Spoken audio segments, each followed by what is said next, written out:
Hello and welcome to Cranbrook's Local History for Children. Today we're going to have a look at some of the old shops of Cranbrook and the ways that people in the past did their shopping and how it's different to the way that we do it today. I've been looking at old photographs and I found an interesting one of Stone Street. The buildings themselves are the same, but there are lots of differences. The first one is that there are no cars. But the other difference is the shops themselves. I've got another photograph which will give us a closer look at one of them. This is Ratcliffe's, one of several butchers in Cranbrook. Can you recognise where it is and what sort of shop it is today? That's a challenge for you next time you're in Stone Street. But first, look carefully and see what differences there are between Ratcliffe's and the butcher's shops today. Back at the museum, I've spotted this. It originally came from a herd of Highland cattle kept near Cranbrook, and it was a bit of a feature in Ratcliffe's butcher's shops for many years.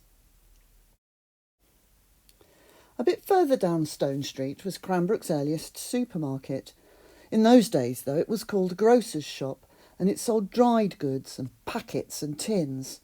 Because, of course, meat and fruit and vegetables and bread and dairy foods like milk and butter came from the butchers, the greengrocers, the bakers and the dairy, respectively. So when this shop became too small, the international stores moved to a bigger premises in the high street. And then, of course, these days we have the Co-op supermarket. What a difference! Now, here's a shop with an interesting history. It's a cafe today, but for 150 years it was Evandon's, the saddler and harness maker. And for 5 generations the family lived and worked there. Of course, in those days, transport and farm work required horses, and horses needed saddles and harnesses. Can you see them in the shop window? Evandon's shop also sold all sorts of other useful things, as this advertisement from early in the last century shows. Now, just before we leave Stone Street, here's another old shop you'll recognise. It's a tea room today, but it's been several different things in the past, one of them being a clothes shop. Now, let's have a look up the high street. It's still recognisable, although all the shops seem to have awnings to keep the sun off their windows. I'm interested in that tiny cart by the steps near the middle of the photo. It's a milk churn on wheels. And before the days of milk bottles, this was the way people got their milk, by collecting it in a jug or something similar.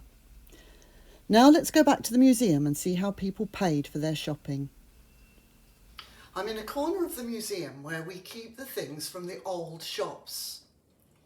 In those days, they used different kinds of coins. We now refer to it as old money.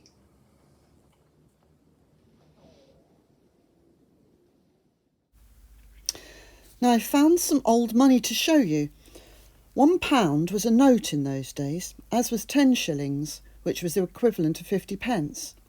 Then there was half a crown, 2 shillings, equivalent to about 10 pence, a shilling, 5 pence, sixpence, threepence, a penny, a halfpenny, and the smallest of them all, a farthing.